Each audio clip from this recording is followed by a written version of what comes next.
Telugu YouTube ఛానల్లో మీ వ్యాపార ప్రకటనల కోసం 9154949554కి కాల్ చేయండి. నమస్తే, వెల్కమ్ టు కేటీవీ తెలుగు. నేను వసంత్. తెలంగాణ రాష్ట్ర వ్యాప్తంగా కూడా లోక్సభ ఎన్నికలు సంస్కరిస్తున్న వేళ ప్రతి ఒక్కళ్ళు కూడాను వాళ్ళ యొక్క సొంత వ్యూహాలు అయితే రచిస్తున్నారు. ప్రతి ఒక్కళ్ళు కూడా గెలిపే దిశగా గెలుపు గుర్రాలను బరిలో ఉంచేలాగా ప్రయత్నాలు అయితే చేస్తున్నారు. ఇదే తరుణంలో కాంగ్రెస్లో కొంత సంక్షోభం నెలకొందని చెప్పేసి ఒక టాక్ అయితే నడుస్తుంది ప్రస్తుతానికి బయట. అదేంటంటే మరీ ముఖ్యంగా హైదరాబాద్, కరీంనగర్, అలాగే గెలిచే సీటుగా ఉన్న ఖమ్మం పార్లమెంట్ సెగ్మెంట్లకు ఇంతవరకు అభ్యర్థులను ఖరారు చేయలేదు. మరొక 28 రోజులు మాత్రమే ఈ యొక్క ఎన్నికలు అయితే ఉన్నాయి.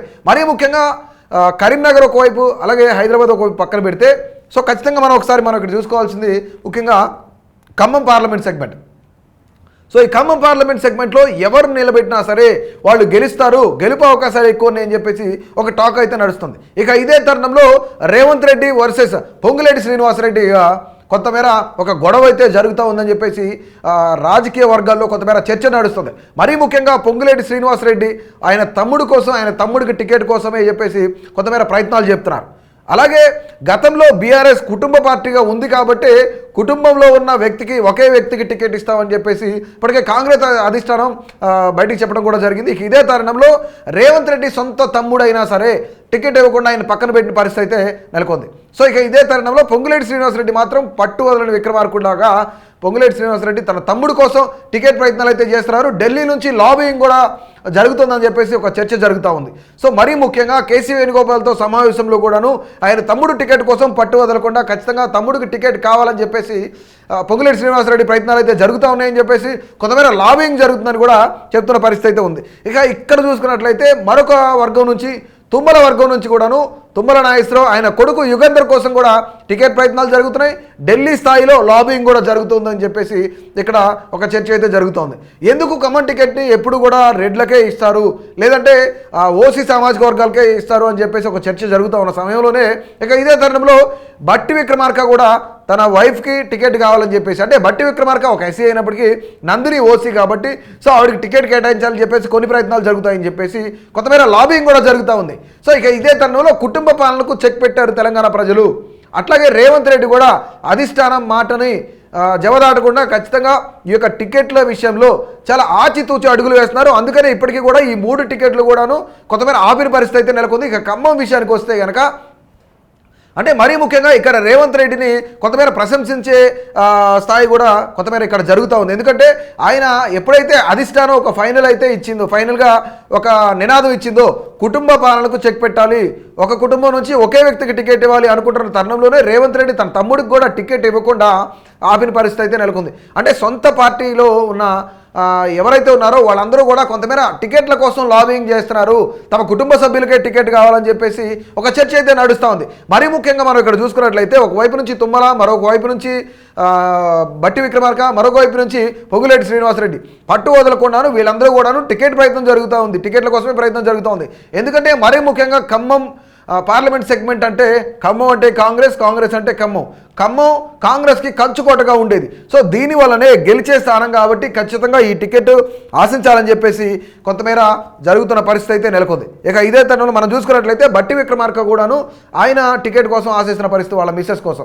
సో ఇప్పటికే అనేక మంది ఇంట్లో కొంతమేర పొంగులేటి మంత్రిగా ఉన్నారు, అట్లాగే ఇక్కడ తుమ్మల మంత్రిగా ఉన్నారు, మరోపక్క బట్టి విక్రమార్క డిప్యూటీ సీఎంగా ఉన్నారు. అయినా సరే వీళ్ళ ముగ్గురికి ఎంపీ టికెట్ కావాలని చెప్పేసి కొంతమేర కొట్లాడుతున్నారు, కొంతమేర ఢిల్లీ స్థాయిలో లాబింగ్ చేసిన పరిస్థితి అయితే నెలకొంది. ఇక ఇదే తరుణంలో మరొక పార్లమెంట్ సెగ్మెంట్ మనం చూసుకున్నట్లయితే హైదరాబాద్ పార్లమెంట్ సెగ్మెంట్లో సో ఖచ్చితంగా ఒక మైనారిటీనే నిలబెట్టాలని ప్రయత్నాలు జరుగుతున్న తరుణంలోనే ఇంతకుముందు సానియా మిర్జాని తెరపైకి తెచ్చారు. సో సానియా మిర్జా క్లియర్ కట్గా నాకు ఎలక్షన్స్లో పోటీ చేసే ఉద్దేశం అయితే లేదు, ఖచ్చితంగా నేను పోటీ చేయనని చెప్పేసి నన్ను విసిగించొద్దని చెప్పేసి ఆవిడ చెప్పిన పరిస్థితి అయితే ఎవరైతే రాయబారానికి వెళ్ళారో, ఎవరైతే అడగడానికి వెళ్ళారో వాళ్ళందరికీ కూడా సానియా మిర్జా ఒక క్లారిటీ ఇచ్చింది. ఇక ఇదే తరుణంలో హైదరాబాద్ పార్లమెంట్ సెగ్మెంట్ నుంచి మరొక కొత్త పేరు బరిలోకి వచ్చిందనమాట. అలీం మస్కట్ అనే పేరు ఆయనని బరిలో దించాలి. సో ఖచ్చితంగా గెలుపు అవకాశాలే ఆయనకి ఎక్కువ ఉంటాయి కాబట్టి, మైనారిటీలకు ఎక్కువ ఉంటాయి కాబట్టి సో ఖచ్చితంగా ఒక మైనారిటీ వర్గాన్ని అక్కడ నిలబెట్టాలని కూడా చూస్తున్న పరిస్థితి అయితే నెలకొంది. ఇప్పటికే బీఆర్ఎస్ అక్కడ నుంచి శ్రీనివాస్ యాదవ్ నిలబెట్టి, గడ్డం శ్రీనివాస్ యాదవ్ నిలబెట్టిన పరిస్థితి అయితే ఉంది. బీజేపీ మరి మాధవీలత చాలా ఉధృతంగా పర్యటన అయితే చేస్తూ ఉన్నారు. సో మరొక పక్క అసదుద్దీన్ ఎప్పటి నుంచో కూడా ఆయన అక్కడ ఉన్న వ్యక్తి, చాలా బలంగా ఉన్న వ్యక్తి. ఇప్పటికే కొంతమేర దాదాపుగా 40 సంవత్సరాలుగా అసదుద్దీన్కి కంచుకోటగా ఉన్న పార్లమెంట్ సెగ్మెంట్ అది. సో ఇదే పార్లమెంట్ సెగ్మెంట్లో ఒక మైనారిటీని నిలబెడితే కాంగ్రెస్కి ప్లస్ అయ్యే అవకాశం ఉందని కూడా చెప్తున్న పరిస్థితి అయితే నెలకొంది. సో ఫిరోజ్ ఖాన్ బలంగా ఉన్నప్పటికీ కూడాను ఎమ్మెల్యే అభ్యర్థులుగా పోటీ చేసి ఓడిపోయిన వాళ్ళకి ఎంపీ టికెట్లు లేదు అని అధిష్టానం తేల్చేయడంతోనే ఫిరోజ్ ఖాన్కి టికెట్ ఇక్కడ నుంచి కేటాయించిన పరిస్థితి అయితే లేదు. ఇక దాదాపుగా ఇక్కడ మనం చూసుకున్నట్లయితే అందరూ కూడాను వాళ్ళ యొక్క ఒక పక్క నుంచి బీజేపీ 5 బీసీ అభ్యర్థులకు టికెట్లు ఇచ్చింది, బీఆర్ఎస్ 6 బీసీ అభ్యర్థులకు ఇచ్చింది, అలాగే ప్రస్తుతానికి కాంగ్రెస్ 3 మాత్రమే బీసీ అభ్యర్థులకు టికెట్ కేటాయించిన పరిస్థితి అయితే నెలకొంది. సో ఖచ్చితంగా ఏది ఏమైనా సరే ఒక పక్క నుంచి ఖమ్మం కానీ లేదంటే కరీంనగర్ కానీ హైదరాబాద్ కానీ వీటన్నింటి విషయంలో ఖమ్మం టికెట్ను ఒక బీసీకి ఇవ్వాలని చెప్పేసి రేవంత్ రెడ్డి ఆలోచిస్తున్న పరిస్థితి అయితే నెలకొంది. ఎందుకంటే మరీ ముఖ్యంగా బీసీ నినాదాలతో మిగతా 2 పార్టీలు కూడా ఒక అడుగు ముందు ఉన్నాయి. ఎందుకంటే బీజేపీ 6 ఇచ్చింది, అలాగే బీఆర్ఎస్ 6 బీసీ అభ్యర్థులకు ఇచ్చింది, బీజేపీ 5 బీసీ అభ్యర్థులకు ఇచ్చింది, కాంగ్రెస్ అన్నమాట ప్రకారం 4 బీసీ అభ్యర్థులకు ఇవ్వాలని చెప్పేసి ఆలోచిస్తున్న తరుణంలోనే ఈ యొక్క సీఎం రేవంత్ రెడ్డి కూడాను ఒక బీసీ అభ్యర్థికి ఖమ్మం టికెట్ కేటాయించాలి, కొత్త వాళ్ళని ప్రోత్సహించాలి అని చెప్పేసి కొంతమేర ఆయన ఆలోచించిన పరిస్థితి అయితే ఇక్కడ నెలకొంది. ఇక మనం చూసుకున్నట్లయితే దాదాపుగా ఈ అన్ని నియోజకవర్గాల్లో కూడాను పరిస్థితి చాలా విభిన్నంగా ఉంటుంది. ఎందుకంటే కాంగ్రెస్ ఖమ్మం టికెట్ చాలా క్లియర్గా గెలుస్తుందని చెప్పేసి ఇప్పటికే అందరికీ తెలిసిన విషయం. ఎందుకంటే ఆ యొక్క అన్ని సెగ్మెంట్లు కూడా అసెంబ్లీ నియోజకవర్గాలు అన్నీ కూడాను కాంగ్రెస్ కైవసం చేసుకుంది. ఇక ఇదే తరుణంలో కాంగ్రెస్లో ఒక కొత్త బీసీ అభ్యర్థికి కూడా టికెట్ కేటాయించాలని చెప్పేసి ప్రస్తుతానికి ఒక చర్చ అయితే జరుగుతోంది. రేవంత్ రెడ్డి ఆలోచన కూడా అదే. కానీ ఇక్కడ చాలా టఫ్ ఫైట్ నడిచే అవకాశం ఉంది. ఎందుకంటే కాంగ్రెస్ పార్టీలోనే అంతర్గత కలహాలకు ఎప్పుడు కూడా తావు ఉంటుంది. మరీ ముఖ్యంగా ఇప్పుడు ప్రస్తుతానికి రేవంత్ రెడ్డి వర్సెస్ పొంగులేటి శ్రీనివాసరెడ్డిగా మారుతోంది. సో నిజంగా ఈ యొక్క టికెట్లు ఎవరికి కేటాయిస్తారు, ఏం చేస్తారు?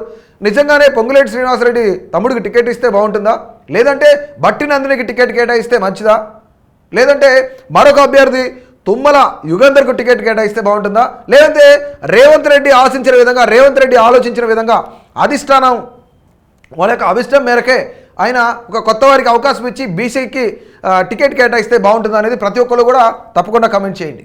Please do subscribe to Please do subscribe to Please do subscribe to Please do subscribe to Please do subscribe to Please do subscribe to KTV Telugu. KTV Telugu. KTV Telugu. KTV Telugu. KTV Telugu. KTV Telugu. Please do subscribe to KTV Telugu.